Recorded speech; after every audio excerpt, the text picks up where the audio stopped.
Olá, sejam bem-vindos ao Grave Podcast, o seu podcast de artes integradas. Aquele podcast que você vai encontrar conversas, profundas, de certa forma, e técnicas sobre vários assuntos das artes e cultura. Hoje, eu convidei Guga Rocha para falar sobre o universo sonoro, dentro do cinema, do audiovisual. E antes de mais nada, eu vou aqui, falar um pouco, apresentar um pouco sobre ele. Ele, além de artista sonoro, é músico, multi-instrumentista. Também aplica seus conhecimentos, suas camadas no cinema e audiovisual. É bacharelado em arte e mídia pela Universidade Federal de Campina Grande e especialista em estudos cinematográficos pela Unicap. Já participou de diversos filmes, como Os Pernambucanos Eles Voltam, de Marcelo Lordelo, e Boa Sorte, Meu Amor, de Daniel Aragão. Recentemente, pude trabalhar com ele nas gravações de Girl Boy, um curta-metragem de Aila Oliveira. E atualmente está em processo de pós-produção. E aí, eu não podia deixar de trazê-lo aqui para a gente falar um pouco mais sobre todas essas camadas do som que vocês vão ver. Então, primeiro, Guga, obrigado por ter aceitado. Sou muito grata. E eu queria que você falasse um pouquinho como começou a tua trajetória, como técnico. E o que é que veio primeiro, Porque tu toca muitos instrumentos. E aí, o que é que veio primeiro, assim, o amor pelo som ou pelo cinema? Bom dia, boa tarde, boa noite a todos. Me sinto muito lisonjeado por ter sido convidado aqui. Muito obrigado a você, Diana, e a toda essa equipe maravilhosa que está aqui no estúdio. Minha jornada nesse trabalho, nessas funções, acho que começou desde quando eu comecei a me interessar por música, por sonoridades. Eu acho que tem mais a ver com a escuta, sabe? Não é uma coisa assim. Eu sou uma pessoa que gosta de música, ou que gosta de paisagens sonoras, ou que gosta de efeitos sonoros, ou que gosta de voz. Eu gosto de escutar, de entender o que é que tem nessa escuta, de tirar significado dessa escuta. Então, acho que desde o início, eu sempre fui uma pessoa muito aberta a essas sonoridades, sabe? Eu lembro quando era criança. Isso é uma besteira, mas foi uma coisa marcante pra mim, sabe? Eu acordava e, tipo, minha mãe me chamava pra ir lá pra frente de casa. E era, tipo, dava pra ver o sol nascendo atrás da casa. E era uma passarinhada que você não tem noção, velho. Era muito passarinho. E ela me chamava pra dizer, ó, vem ouvir os passarinhos. Aí eu ficava curioso, né? Por que é que esses passarinhos estavam cantando tanto aquela... Ela me dizia que era porque eles estavam acordando. Era hora de chamar todo mundo pra começar o dia, pra trabalhar. Então era assim que eu começava meu dia, ouvindo muitos passarinhos, entendendo, desculpa, essa construção sonora do próprio bairro, que eu morava. Eu sou de Campina Grande, nascido e criado em Campina Grande, na Paraíba, interior da Paraíba. Sou de um bairro lá chamado Jardim Paulistano, que é perto do Distrito dos Mecânicos. É uma periferia. E é um lugar que muito massa de crescer, adorei crescer. E que a gente, tipo assim, já vou revelando minha idade aqui, Uma criança que cresceu nos anos 80, nos anos 90, tinha uma outra relação com os espaços, com o mundo mesmo, assim. Hoje em dia, eu tenho filhos, e observo o quanto é importante conduzir eles a esse contato com os lugares que eles vão, sabe? Às vezes você fica ali trancado dentro daquele universo da telinha. Às vezes não é nem só celular, é outras telas também, diversas telas. Sim. O mundo está cercado de tela, Então, naquele tempo você tinha essa, eu digo, oportunidade de fruir, de ter fruição com os sons que você podia ouvir no lugar onde você estava, assim. Então, tipo, Tinha macumba perto da minha casa. Tinha um cara que tocava guitarra, que tocava numa banda importante da cidade, sabe? Que a gente escutava ele. Ele morava 2 ruas depois da minha. A gente escutava a caixa de guitarra do cara tocando, de alto que era. Eu lembro que eu passava de ônibus na frente da casa dele, ficava doidinho. Moisés Freire, super guitarrista. Tinha uma banda chamada Albatroz, lá em Campina Grande. Era um cover de Pink Floyd. Enfim, esses sons eles acabaram me arrebatando, me levando para um lugar de querer, que eu não sabia, lógico, no início. Acho que eu nem sei ainda que se eu quero isso, mas de querer navegar por esses caminhos sonoros, né, dos significados, das paisagens, das melodias, por que não? Das batidas, das percussões analógicas, digitais, orgânicas, dos bichos, das plantas, sabe? Todas essas percussões, por que não? Então, é sobre isso, né? Tipo, eu acho que não tem muito a ver com eu escolhi A ser vida foi músico. levando, assim. Foi meio que, poxa, fui surfando numa grande onda. E tu começou como músico, fazendo parte de um grupo chamado Petrônio e as Criaturas. Também faz parte de um afoxé, o Alafinhaió. Isso. Então, como foi assim essa transição? Eu acredito que seja uma coisa que se complementam, né? A coisa de tu começar a trabalhar com audiovisual e trabalhar como esse design de som também, mas conta um pouco como foi essa coisa de tu se perceber músico e transitar para essa área assim da técnica também, porque eu acredito que o músico ele tem uma coisa sensível, o técnico também com certeza é um criador, mas a gente vê como mundo muitos também transitórios, né? Sim, é bem diferente, né? São criatividades de aplicações diferentes, né? A música, para mim, assim, ela foi o primeiro contato que eu tive mesmo com a organização sonora, porque até então eu era uma criança ouvindo sons e achando massa e tendo lembranças sinestésicas com aqueles sons, porque, tipo, mesmo quando eu fiz, sei lá, 20 e poucos anos e voltava em Campina Grande, que eu tinha vindo morar aqui, eu ia ouvir, eu acordava cedo para ouvir a passarinhada de manhã. E aí me conectar com aquela memória, com aquele lugar, né, com aquela pessoa. Mas, enfim, a forma organizada de se fazer som mais acessível é música. Então, essa minha ligação com essa criação sonora, digamos assim, primeiramente foi com música. Então, meu pai, ele é músico popular. Assim, ele nunca foi. Agora ele tá, que se aposentou, ele tá tocando em mais grupos e ganhando um cachezinho, mas nunca viveu de música, nunca se dedicou à música, ele era professor. Então, mas ele sempre gostou muito. O pai dele também gostava muito de música. E aí, tipo, levava músicos para dentro de casa para os filhos ver os músicos tocando, sanfoneiro e tal. Então, meu pai, ele gostava de violão, gosta de violão, cavaquinho. Então ele tinha uma batucada assim com os tios, aí tocava. Então o Pirralha via isso, saca? Acompanhava essa batucada. E tipo, lá na minha cidade tem um mestre de chorinho, que chama Mestre Duduta.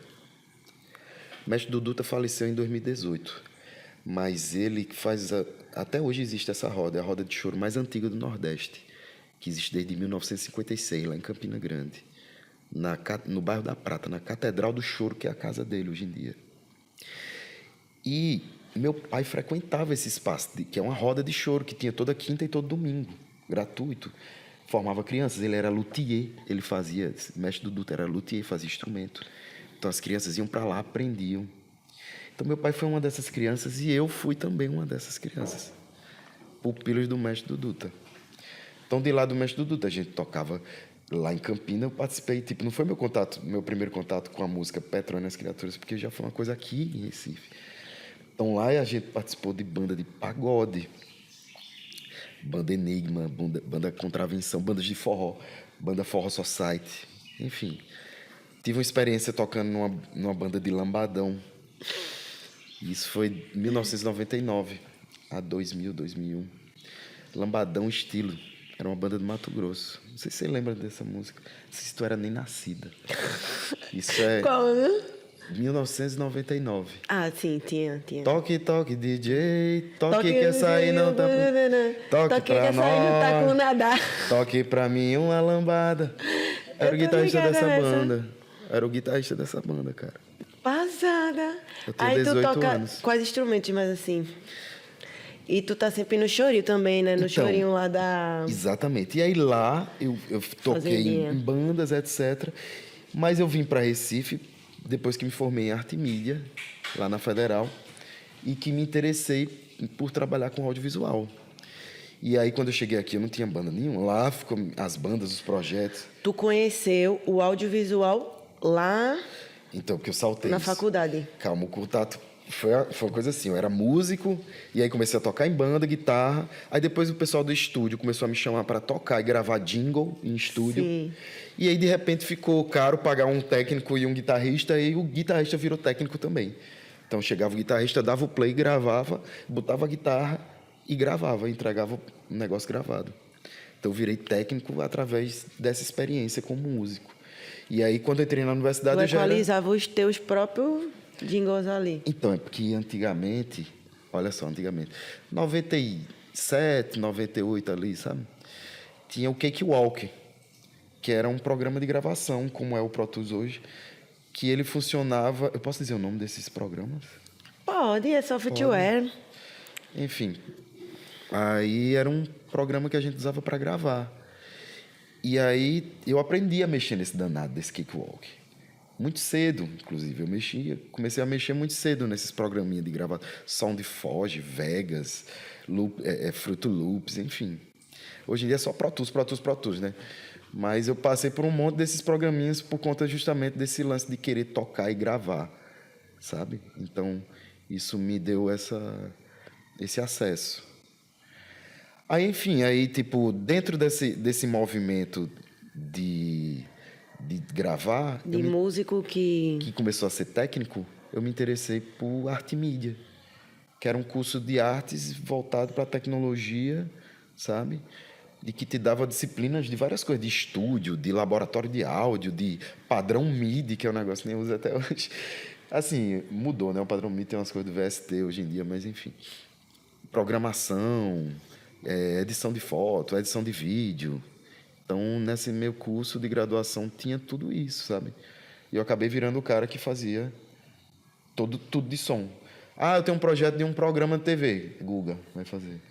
Eu comecei a fazer tudo do departamento. Para você ter ideia, quando eu entrei em arte e mídia, foi 2002, 2001. Então, foi a 4ª turma. Ou seja, hoje em dia... Estava começando o curso ainda. Totalmente. Tudo começando. E eu fui a primeira bolsa de PIBIC. Hoje em dia é PIBIAC, eu acho. Que é uma bolsa de iniciação à pesquisa em artes, que não existia. Passa daqui tem um PIBIC de artes agora. É. Então, eu na época era PIBIC ainda, mesmo para artes, e foi a primeira bolsa do departamento. Um programa tutor em harmonia musical. Era quanto essa bolsa? Era minha. Eu tinha conseguido entrar nisso. Não, eu tô dizendo quanto era, porque hoje o PIBIC na é época? 700 e pouco. Rapaz, era R$250. Então, aí, na minha época, o PIBIC, que eu fiz PIBID, né? Que eu me formei em licenciatura. Mas na minha época era 400. Aí, tipo, eu perguntei isso pra... Fazer essa comparação. Antes, tipo... Era R$250, mas, amigo, olha... Você fazia muita coisa com R$200 fazia muita na época. coisa, nossa. Eu, com os cachezinhos das bandas, a banda era tipo... E tu tinha quantos anos na universidade? Na universidade, eu nasci em 82. Não, mas na universidade, assim, essa começou, tipo, porque 19. é uma profissionalização também, tipo... Eu entrei nessa muito banda... rápida, né? Tipo, você começa rápido, assim, né? A se inserir no mercado. Sim, olha só, esse lance da música foi o que me jogou assim no mercado. Tanto é que eu fiz 3 vestibulares para poder entrar O meu primeiro vestibular foi para medicina. Meu segundo vestibular foi para engenharia de materiais, psicologia também. E o terceiro foi para arte e mídia e passei. E, tipo, antes disso, eu tinha entrado no Lambadão Estilos. Então, como você deve lembrar, o Lambadão Estilos fez sucesso no Brasil todo. Então, eu viajava o Brasil inteiro, de carro. Eu passava 2, 3 meses fora. Primeira vez que eu viajei, passei um mês na Bahia, no estado da Bahia, tocando. Minha mãe ficou louca. Aquele Ela meme, não sabia. Ela não sabia. você sai de casa. Eu também não sabia que ia passar esse tempo todo. Você sai de casa, aí sua mãe, cadê você, fulano? Aí fulano, sei lá no barco, lá não sei onde. Era esse Brasil, de estrada quebrada, de assalto, de balsa para atravessar rios gigantes. Era esse Brasil. Eu lembro que na época o Calypso estava começando, eles abriram um show pra gente. Tipo, Fala Mansa abriu show pra gente em Alagoas, pro Lambadão Estilos. Então era um menino com 18 anos já vivendo isso, sabe? Então foi ali que eu entendi que, tipo, eu acho que é isso mesmo. Então tanto é que quando eu voltei, meu pai, ele disse, rapaz, por que tu não faz o vestibular, homem? Faz o vestibular para tu entrar, não sei o quê. Me convenceu. E aí eu procurando um curso, achei esse curso de arte e mídia. E eu acho interessante que muitas vezes o conhecimento técnico das coisas vem antes da especialização, de tipo, você ir atrás de uma formação e catar isso. Mas aí tu foi e durante a tua graduação começou a se envolver com esse lado mais do cinema, do coisa. Enquanto eu tocava em bandas, todo final de semana tocando, show, em vários lugares no interior da Paraíba, porque aí eu comecei a tocar em banda de forró, que é o que na minha cidade, principalmente São João. Campina Grande, né? Que Nossa! duela com Caruaru sempre. São 2 meses tocando praticamente todo dia, assim. É uma loucura. Você mal dorme, assim. Você faz o dinheiro do ano inteiro. Troca de guitarra, troca de instrumento, compra uma caixa nova, compra um pedal, uma pedaleira. Era isso, assim. Carnaval também, era esses pacotes. Mas aí lá dentro do curso era tudo... Trilha sonora, Guga. Gravação de som direto, Guga. Edição de som, Guga. A gente teve um coletivo na época da universidade chamado Sétima.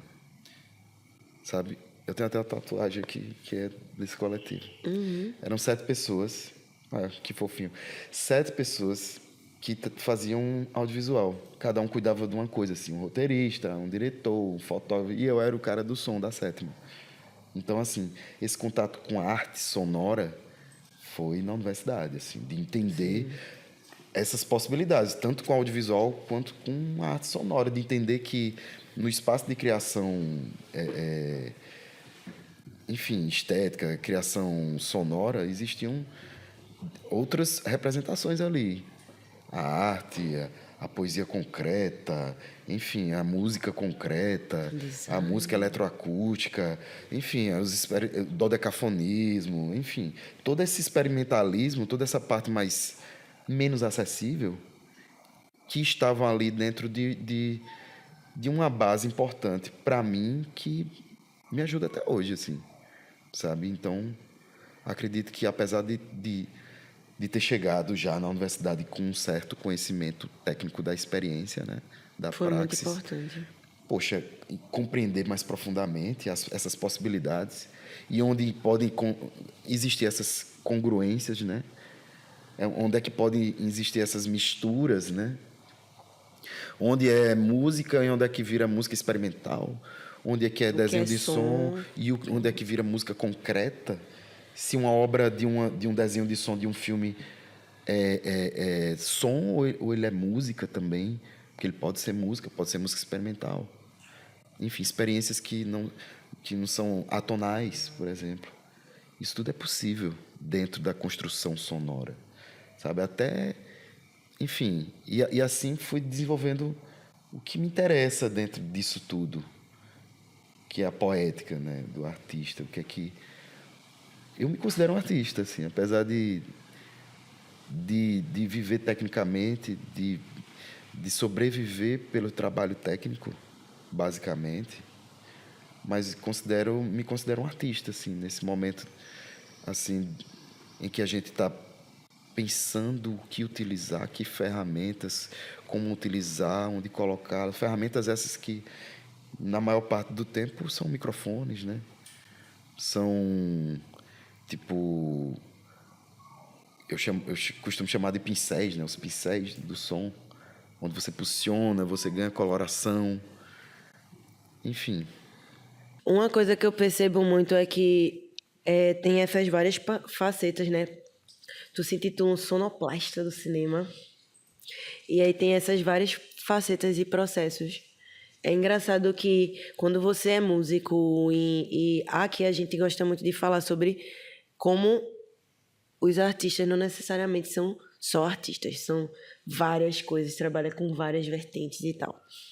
E aí eu acho legal essa coisa de você se encontrar na arte, mas ao mesmo tempo sempre ter esses dois lados do que é que faz dinheiro e o que é que você faz porque você gosta, porque é uma coisa que traz prazer. Mas não que o que tá dinheiro não traz prazer, né? Não é isso. Mas sempre tem essa coisa aí. Mas entrando para esse lado, tu falou aí de diversas funções e essas diversas facetas do som. Dentro do cinema, do audiovisual, qual é a etapa que para tu é a mais desafiadora? Mas assim, o cinema são várias etapas ali, né?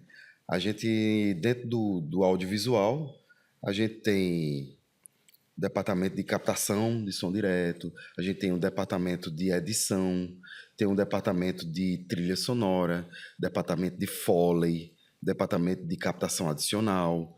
Então, assim, tem um departamento de mixagem. Então, são várias equipes que pode ser executada tudo por uma pessoa só, cada departamento por uma pessoa ou cada departamento por várias pessoas. Depende muito, assim. Depende da estrutura desse projeto, do que é que esse projeto, né, consegue realizar, né?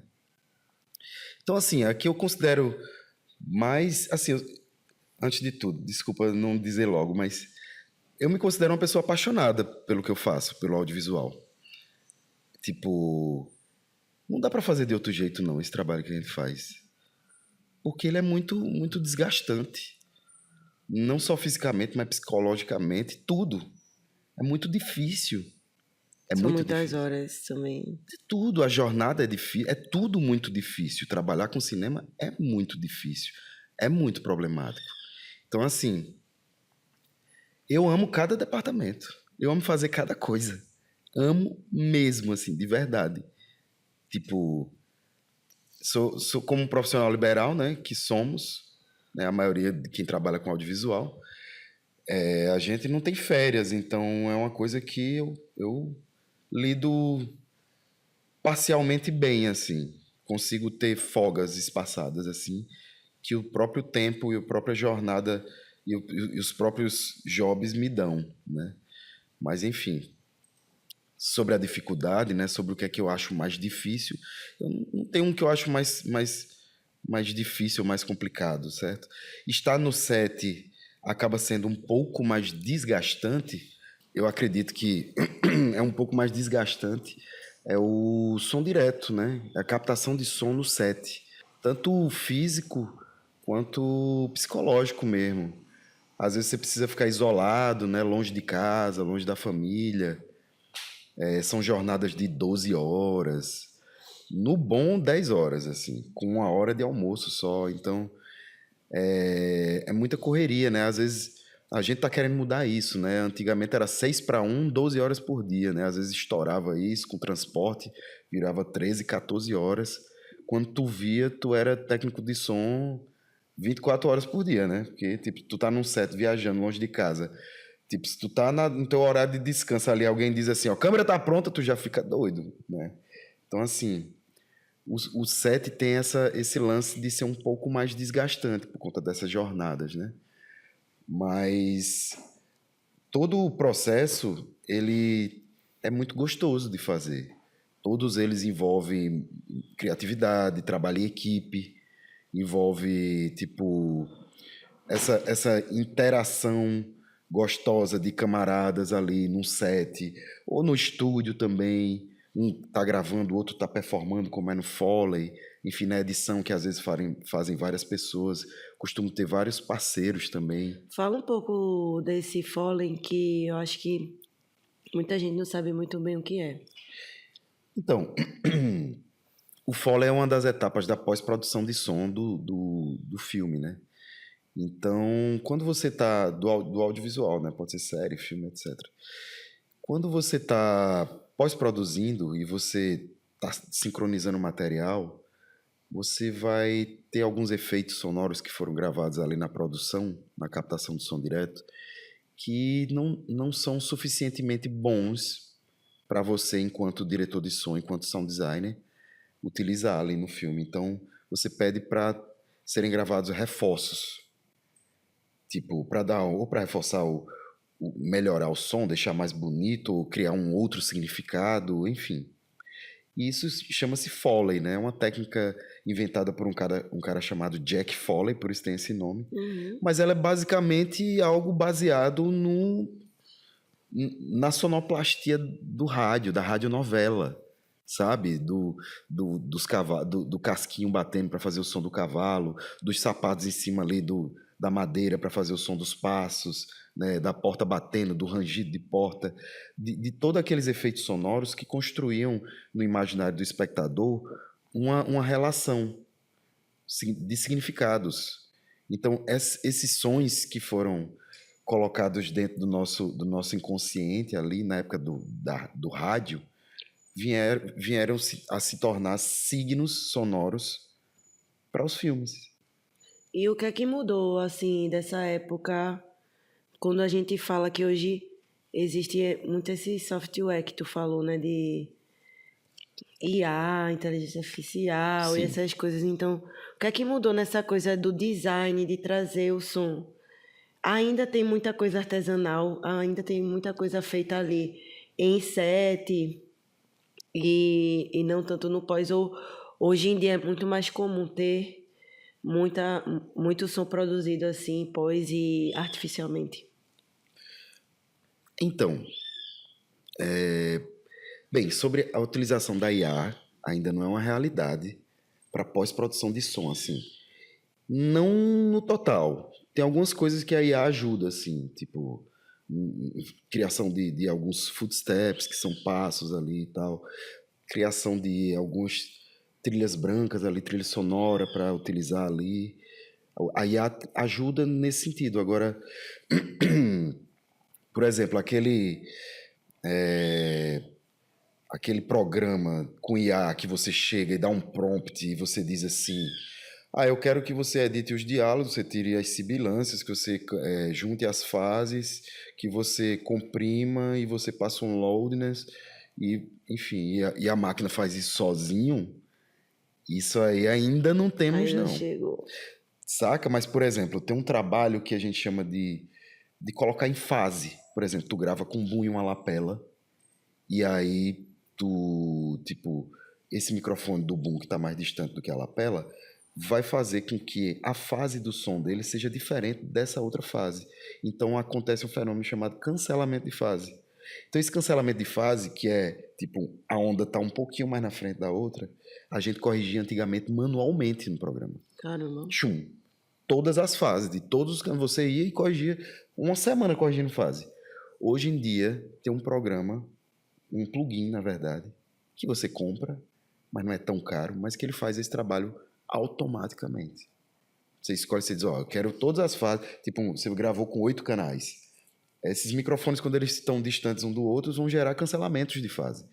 Então, você tem um programa, né, um plugin que trabalha com Pro Tools, que você consegue sincronizar a partir de todos os outros canais.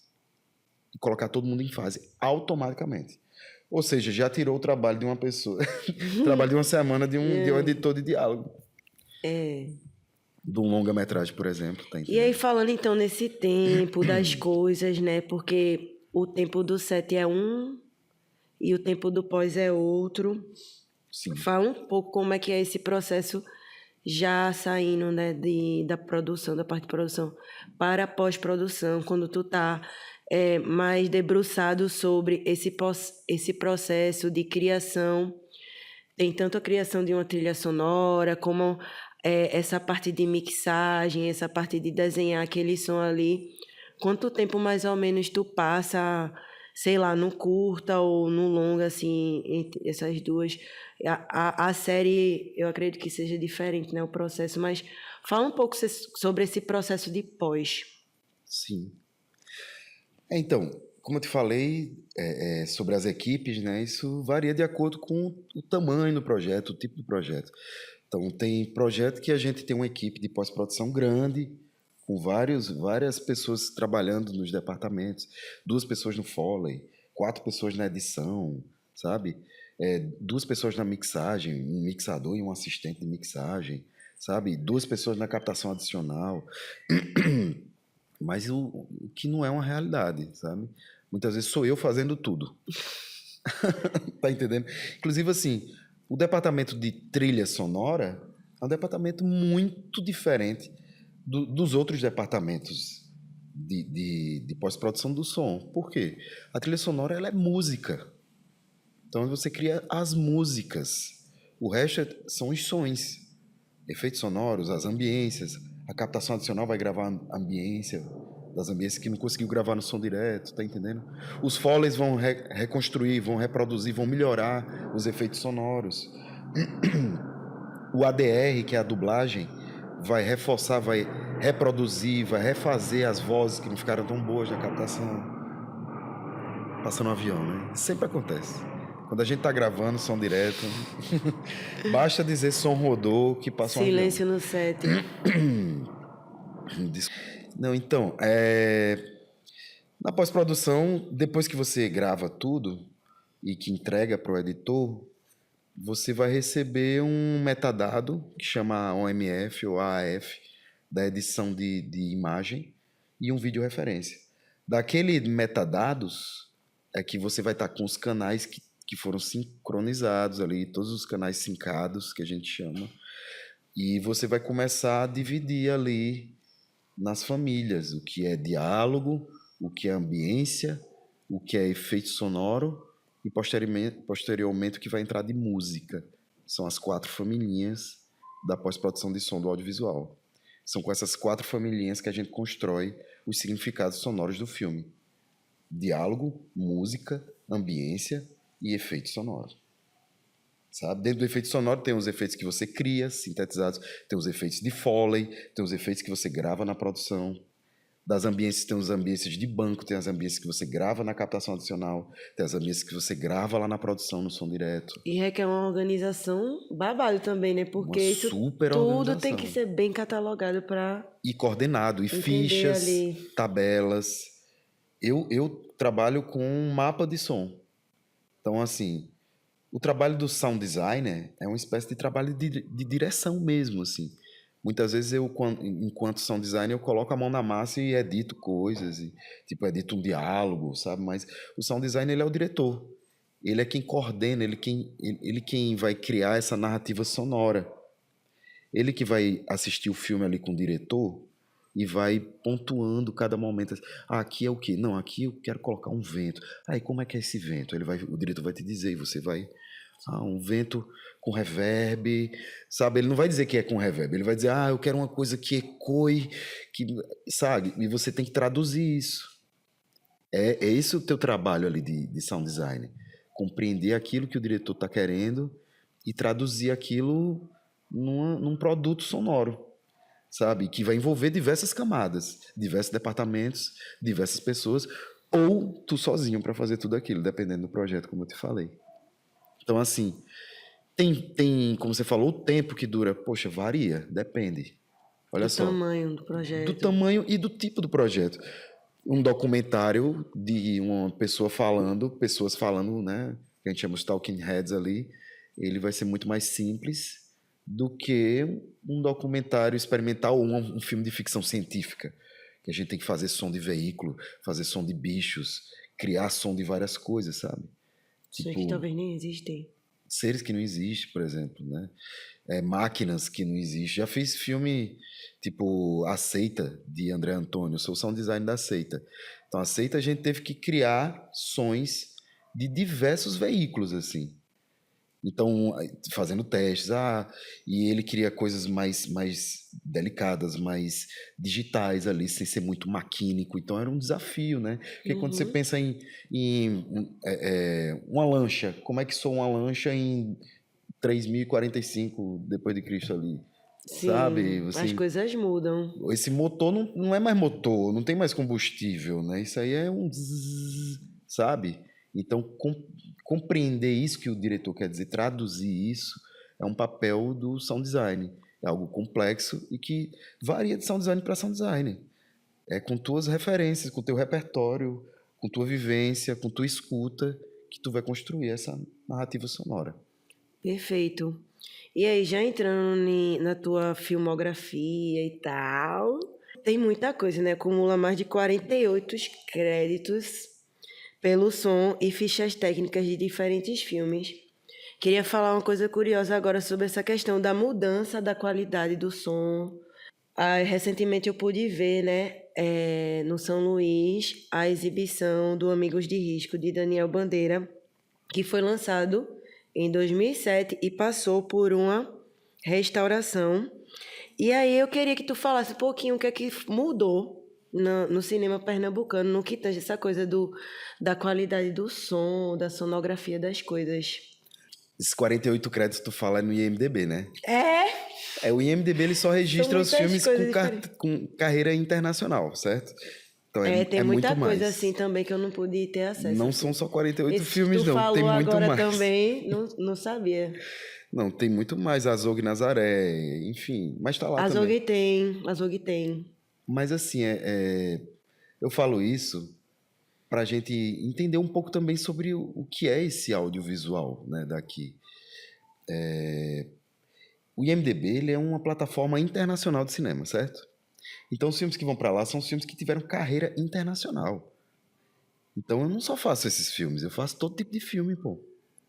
Sabe? O IMDb ele tem o catálogo de cinema de elite. De ele tem um pouco limitado, acaba também por causa É disso. muito limitado, né? Um pouco, sabe? Eu acredito que eu fiz muitos filmes importantes que não estão no meu currículo do IMDb, sabe? E esse lugar do cinema é muito sobre isso. A arte é uma coisa muito elitista nesse sentido, sabe? Onde, A poxa, distribuição também é muito é elitista. muito elitista. Não só a distribuição, toda a cadeia é elitista. A produção é elitista, a distribuição é elitista, tudo é elitista. Os acessos é tipo, quem faz, sabe?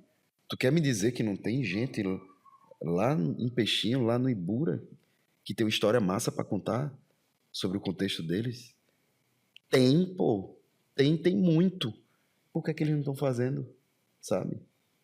Então, é um lugar muito elitizado, sabe? Eu acredito que eu fiz muitos filmes importantes que não estão ali, assim.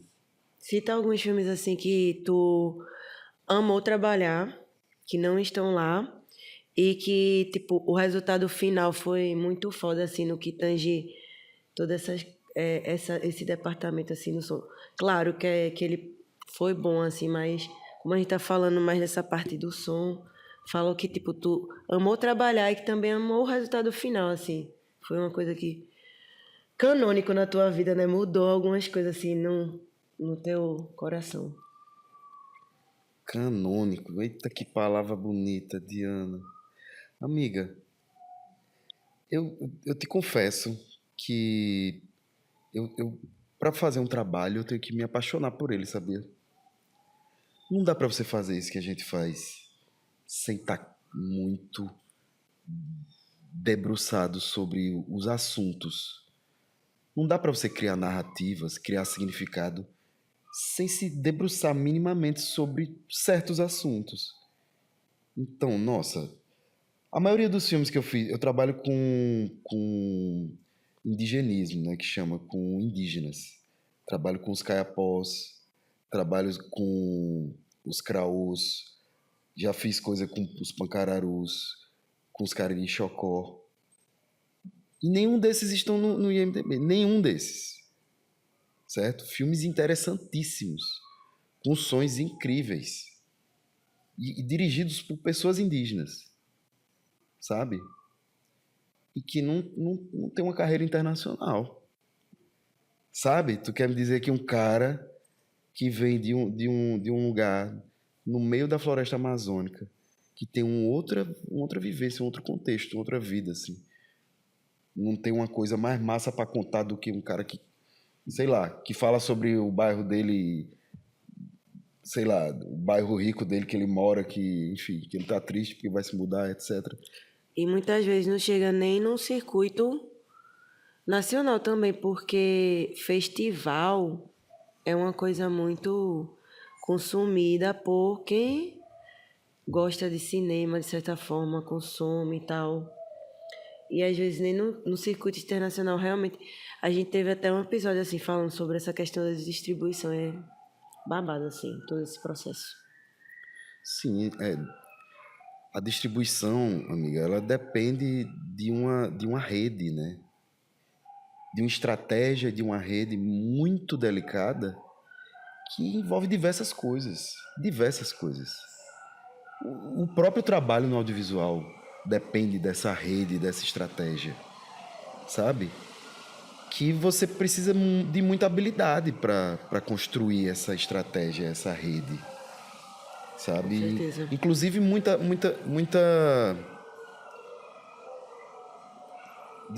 dignidade também para você não se desvirtuar. Principalmente para você não se desvirtuar, porque é muito fácil, sabe, você se desvirtuar. Sabe? É um lugar que é muito propício para isso. É um lugar de muita usura também, sabe? Na minha época, quando eu comecei, tinha um tal de um cinema de guerrilha, que tem até hoje, que era um guarda-chuva para muita coisa, cara. Para muita usura. Era um guarda-chuva para tipo, para se gritar, para diversos abusos que hoje em dia já estão totalmente já compreendidos.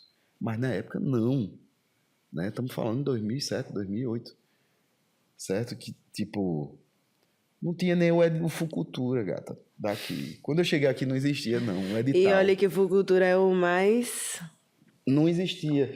E é isso também, né? Porque burocrático deles. mudou, tipo, a, a forma como se faz. Tipo, porque antes dos editais, tu só fazia um filme se tu fosse milionário. Sim. Tu é bem nascido, bem criado, herdeiro de tudo e tu consegue fazer um filme. Ou tu tem uma super empresa. Mas para você ter acesso a um patrocínio de uma super empresa, tu tem que ser um herdeiro. Tu tem que ter um sobrenome pesado. Saca? Os Nepo Babies aí. Oh, é o que mais Mais tem. uma crítica aos Nepo Babies. Mas aí, falando sobre essa questão de como o cinema pernambucano mudou de certa forma, né, esses acessos. Falou da questão do quanto é necessário para fazer um filme de qualidade. E aí, amigo, tu tem também a tua empresa, né? Hoje tu tem tua empresa. Já tem um certo tempo. Desde 2008. Desde 2008. E fala um pouco sobre essa questão da negociação. Tudo envolve equipamentos e tal. Então, fala um pouco sobre como uma pessoa assim que quer começar num ramo, como ele pode, aos poucos, ter o seu arsenal. Porque eu sei que em muitos dos filmes que tu atua, tu leva também teus equipamentos, Só levo. né? E em contrapartida tem outros filmes e outras pessoas que já trabalham com equipamentos alocados de outras pessoas. Então, fala um pouco sobre como foi esse processo de tu entender e trazer o repertório que tu leva para os filmes, quais são os principais equipamentos usados, enfim, essa coisa. Não, então, essa coisa da atuação dentro de uma área técnica traz pra gente também esse desejo de adquirir ferramentas, importantes, assim, que a gente acredita. Então, quando eu falei no início ali sobre a poética, né, sobre como você enxerga esse mundo sonoro e como você aborda, qual é o teu olhar sobre aquele mundo, ele também te guia um pouco sobre que equipamento que você vai utilizar ali também, né? O que é que te dá uma sonoridade mais próxima daquilo que tu acredita, né? Então, assim, acaba virando escova de dente, assim, ferramenta pessoal, sabe? Então, tipo, eu gosto muito do VP88 da Shure, que é um microfone estéreo, que eu uso para gravar ambiência. Gosto muito do KMR 185 da Neumann. Então, eu tenho um par de KMR 185 hipercardioide da Neumann para gravar ambiências, sabe? Então, tipo, são timbres. Cada ferramenta tem uma coloração. Como eu te falei, aquele papo de pincel é verdade. Sabe? Cada microfonezinho ali, ele vai te dar. Porque, Guga, mas é porque é mais próximo do real. Gente, não existe real, não. O real é uma criação, é tudo mentira. Tudo que a gente cria. Olha, posicionou a câmera, posicionou o microfone aqui, ó. É tudo uma construção. Manipulável. Totalmente manipulável, cada vez mais. Cada vez mais, e aí com a IA aí é que você vai endoidar. Sacou? Então, tipo, inclusive, acredito que não é obrigatório. Eu quero começar a Google, eu tenho que ter equipamento. Não. É só ir atrás de gente que aluga e que aluga os equipamentos que você quer usar. Que você acha que é interessante, que se encaixa. Por exemplo, eu tenho um gravador de mão, eu tenho um gravador de 4 canais, eu tenho um gravador de 8 canais. Às vezes eu uso o de mão, às vezes eu uso o de 4, às vezes eu uso o de 8, às vezes eu uso todos juntos. Então depende do que tu vai gravar. Sistema sem fio, eu tenho 3, 4 tipos de sistema sem fio. Tem uma antena amplificada, tem um carrinho de som, tem um equipamento para grudar no peito, para deixar no carrinho. Enfim, o que é que depende do que tu quer fazer. Tu quer ir pro meio da floresta, eu tô pronto para ir também. Se tu quiser gravar uma orquestra sinfônica, já fiz, já gravei também. Saca? Se tu quer gravar um toré no meio da Amazônia, também já gravei. Já fui lá com gravador de 4 canais, com 2 microfones, um estéreo, um lapela na galera, um boom, e sozinho, e gravei. E são gravações incríveis, lá chama de Metoro, na etnia Kayapó, né? Mebengoncré, como eles se auto-intitulam.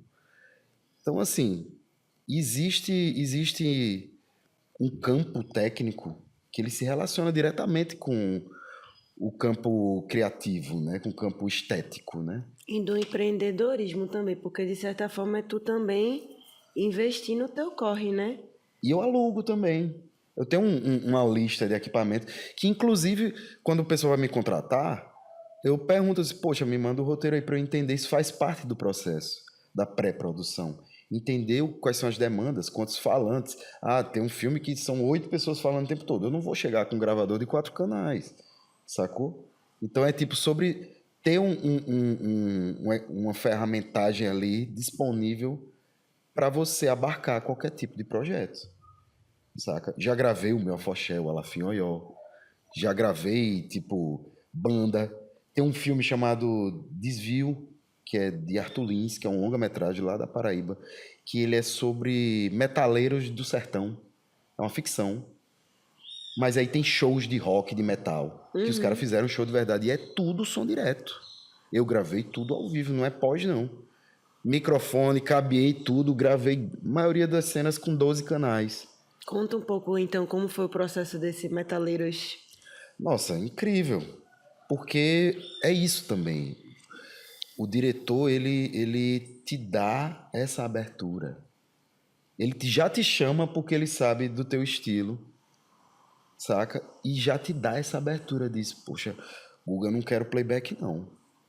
Quero gravar na tora mesmo. A galera tá ensaiada, tá? Oxi, vamos gravar, homem. Cadê? Liga aí, vamos nessa. Tchum, são quantos canais? Tem baixo, tem guitarra, tem teclado, tem bateria, 6 pés. Bora! Microfonava tudo, puxava tudo. Microfone de ambiência, lapela, boom, diálogo e rock and roll tocando. E é tudo som direto esse filme. Era É um longa-metragem. longa, fique... Ficção. Ficção. Ele passou um Sobre tempo... metaleiros? Então, é nesse universo. É nesse universo. Dos headbanger, que são figuras bastante, né? São figuras bastante conhecidas do universo do sertão ali, das cidades mais desenvolvidas. Às vezes eu queria fazer parte dos metaleiros não, mas dos motoqueiros. Motoqueiro. Aí Fazer mistura a também esse galera universo. tem um pouco dos metaleiros motoqueiros, né? Quando eu vejo assim uma galera assim juntos. Mas eu queria achar uma galera politicamente engajada, sabe, também, assim, porque, né, tem aquela... É difícil, você confunde aqui algumas coisas, assim, não, a direita e a esquerda... É verdade. Você tem que saber muito bem com quem se juntar. Que moto é essa, né? Que você vai Que andar. moto é essa? Que moto é essa que você vai subir? Tem que saber. Mas vê... tu já trabalhou em vários filmes, e aí eu queria escolher um aqui, tu podia falar sobre como foi, né, participar, em quais etapas tu fez do filme Silêncio da Noite, de Petrônio de Lorena.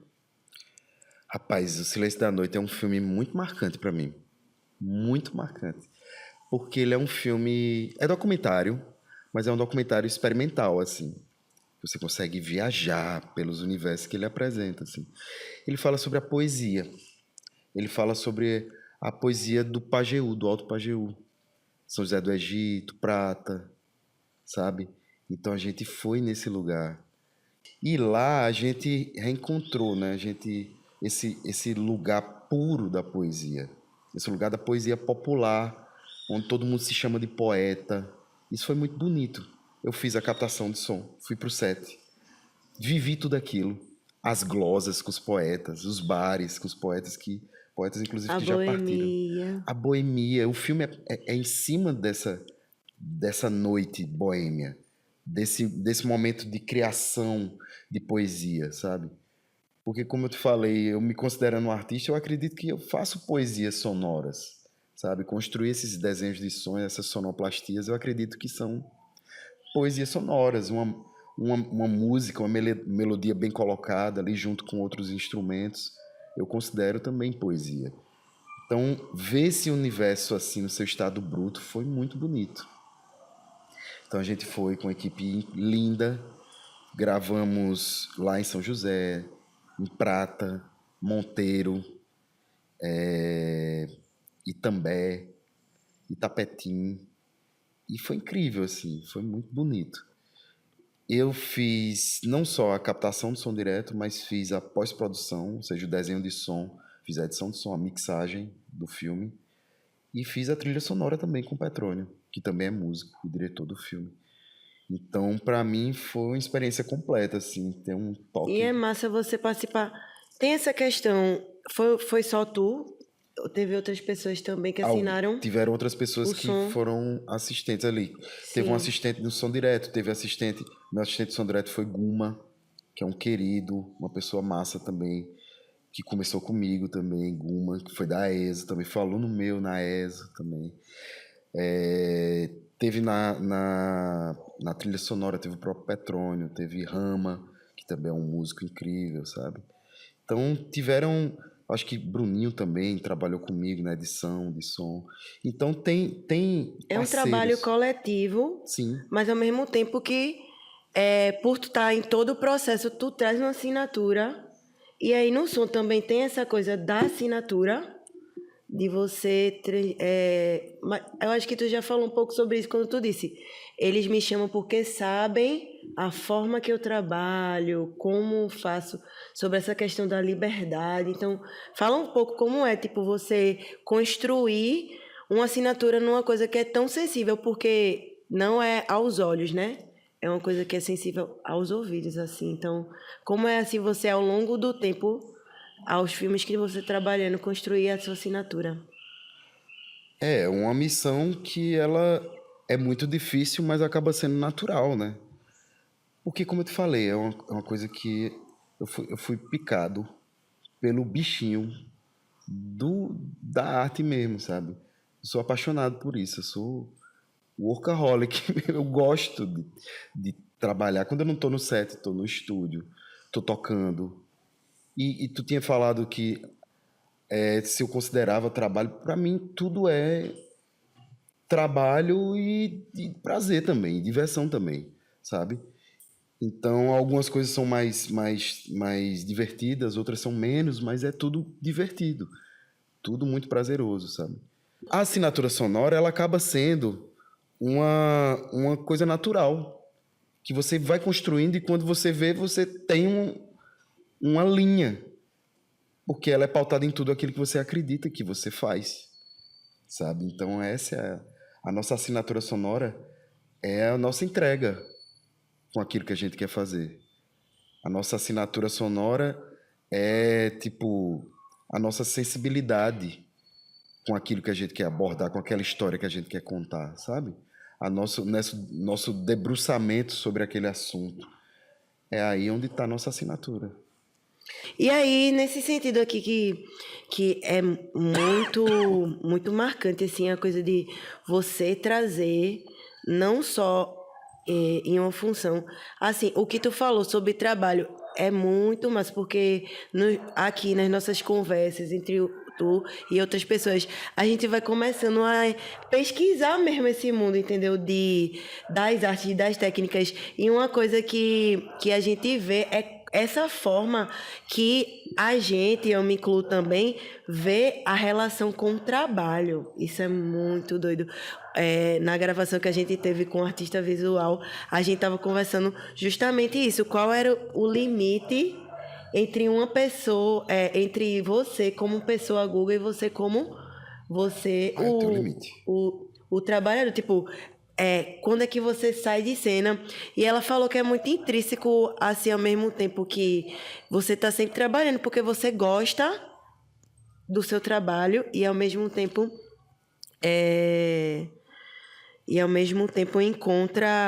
se encontra muito no seu trabalho.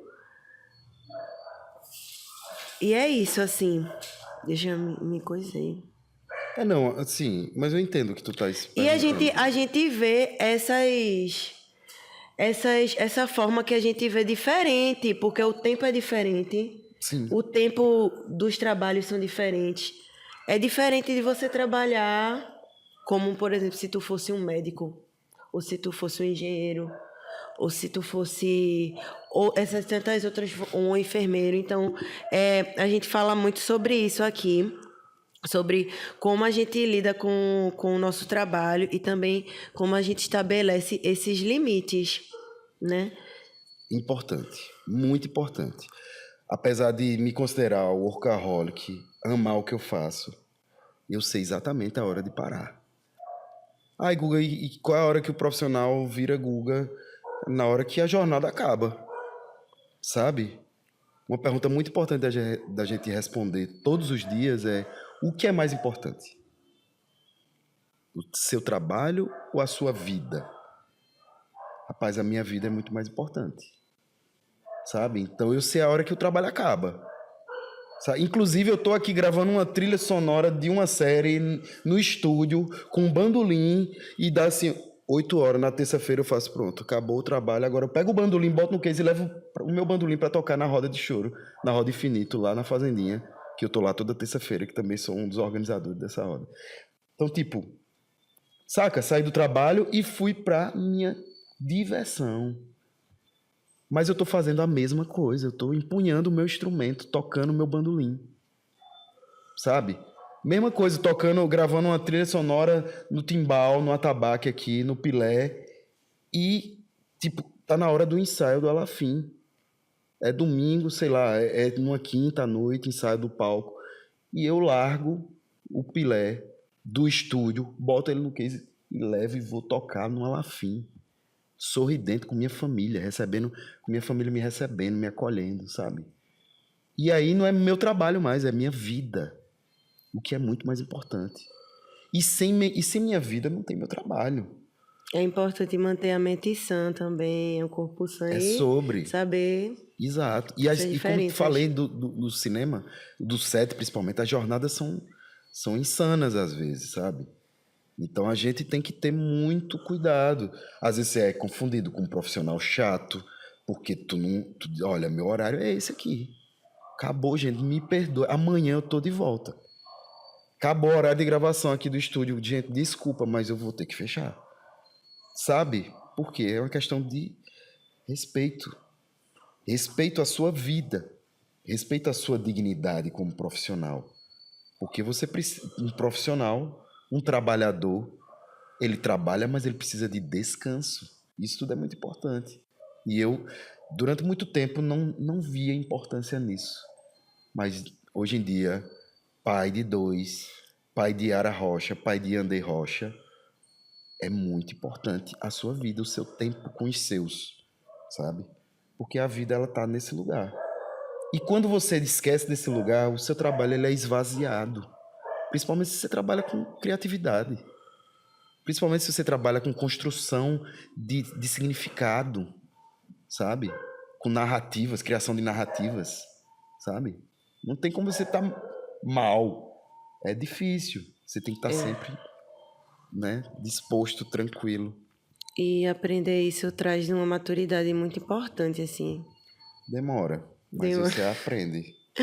Eu E a aprendi dizer não também, aprendeu já? muito. Muito. Da melhor forma também. Dizer não sem falar não. Muitas vezes é massa de você poder apresentar outros sims, sabe? Por exemplo, já fiz trabalho da galera chegar e Guga, mas a gente precisa filmar um personagem, não sei o quê, mas já passaram as 12 horas. Eu digo, beleza, galera, filmem. Né? Precisa de uma outra equipe. Sacou? Então vamos contratar 2 equipes.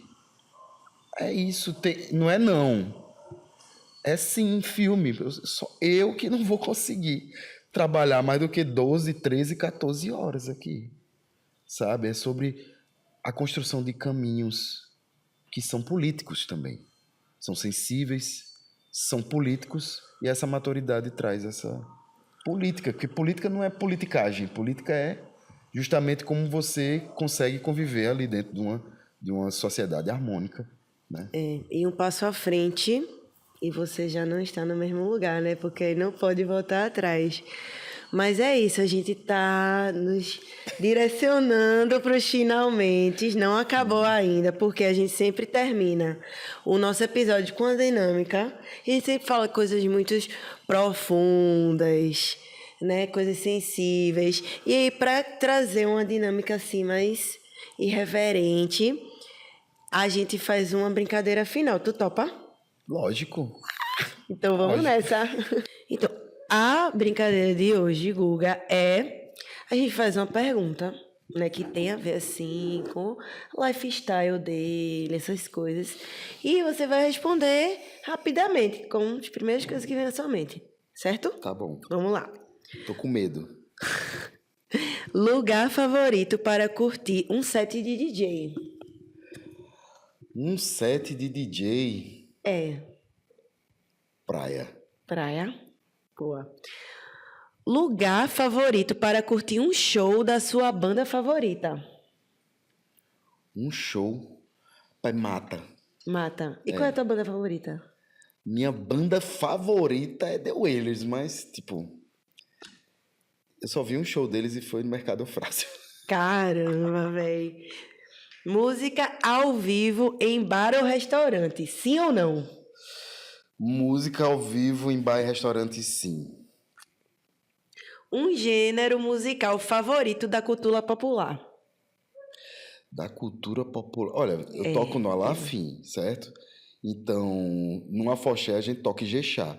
Mas se eu não falar do chorinho, eu vou estar Tem o sendo muito coração do injusto. chorinho, tem uma Porque coisa... eu sou nascido e criado dentro do choro. Também dentro da percussão, do samba, também. Mas o chorinho tá muito no embriãozinho ali das minhas construções melódicas. Então, Fica aquele um Ijexá, um chorinho, choro, um lá e Ijexá. um cá, um indo e voltando. Um pé no axé, um pé no choro. Se sua vida fosse um gênero musical, qual seria? Choro. Chororô. Se você fosse um instrumento, qual seria? Um instrumento. Rapaz, eu acho que seria um atabaque. Seria um tambor, leva porrada pra caralho, mas o som só melhora e você resiste E sempre tem que pelo estar tempo. também ali, né? Cuidando. Tem que estar sempre Sempre cuidando. se cuidando. Se sua vida vai virar um filme, escolha a música principal da trilha sonora, aquela que será apresentada Meu Deus do céu. no Oscar. Que aí o artista, que pode ser até você, vai apresentá-la no Oscar. Que tem essa coisa do Oscar, né? De apresentar as músicas. Uma música, Pra meu sua trilha Deus sonora. do céu. Uma. É difícil, mas... Caramba. E agora, meu Deus? Uma música. Não lembrava dessa, não. Rapaz, tem um filme, ó, tem uma música de João Nogueira, que eu não tenho certeza, não lembro direito o nome, acho que é O Espelho, que é uma música que fala sobre ancestralidade, sobre o quanto ele é inspirado pelos ancestrais dele e o quanto ele inspira, né, os que virão. Boa. Eu acho que é O Espelho. Fica a indicação Espelho quebrado. da música. Tem como eu ver aqui? Não, tá ali o celular. Não, que agora já foi, agiu rápido. É O Espelho, É o espelho. de João Nogueira. E se não for, a gente procura. Pode dizer outra? Diz outra, que aí a gente, qualquer coisa, se não for o espelho, aí a gente corta. De Paulinho da Viola, um que chama 14 anos, né? Tinha eu 14 anos de idade, quando meu pai me chamou. Essa é foda, Foda. pesada. Você decide fazer um mochilão pela América Latina e só pode levar consigo 2 instrumentos musicais e um item aleatório. Aleatório? Uma assim? coisa que não sai da sua vida, da sua mochila. Você só pode levar 2 instrumentos e esse item. Pode dizer mesmo esse item aleatório? Pode. Pode mesmo? Será que pode? Acho que pode. Mas primeiro os 2 instrumentos. 2 instrumentos. Não, os 2 instrumentos, ó, o bandolim é um instrumento de corda, dos cordófonos, que eu gosto muito. Tem cordas duplas, como a viola. E é um instrumento que tem uma extensão muito interessante. Então, eu adoro o bandolim, veja que ele está aqui em mim. Então, seria o bandolim, é um instrumento acústico, pequeno, leve. E eu realmente levo para todo canto. Todo canto que eu vou, eu levo meu bandolim. E dá para tocar tudo com ele. Diversos gêneros musicais. E outro instrumento que eu levaria seria um pandeiro. Um pandeiro também, porque ele é pequeno, porque ele também dá para tocar muito versátil. Uhum. E o item aleatório seria meu patuazinho de flores e mato, Eu acho. com meu kit todo que... Medicinal, é o que eu medicinal. levo. Medicinal, exatamente. É isso. É isso. E é com esse papo muito gostoso sobre música, som e cinema e tudo mais que a gente fica por aqui, Guga. Muito Axé. Obrigado. Eu que agradeço. Por aceitar e pela conversa. Foi muito massa. Amiga, E é isso. Quer divulgar sua rede social aí, profissional, sua empresa? Sigam lá, né? Navio do Sertão no Instagram, Guga S. Rocha no Instagram. E quem gostar de paisagens sonoras e um trabalho artístico, tem o Lugares Sonoros, que é outra página também que eu tenho, que é sobre arte sonora, que é o meu trabalho de paisagens sonoras, também no Instagram. Chique. E sigam o Grave Podcast, comenta, curte, compartilha. Até mais. Axé, axé.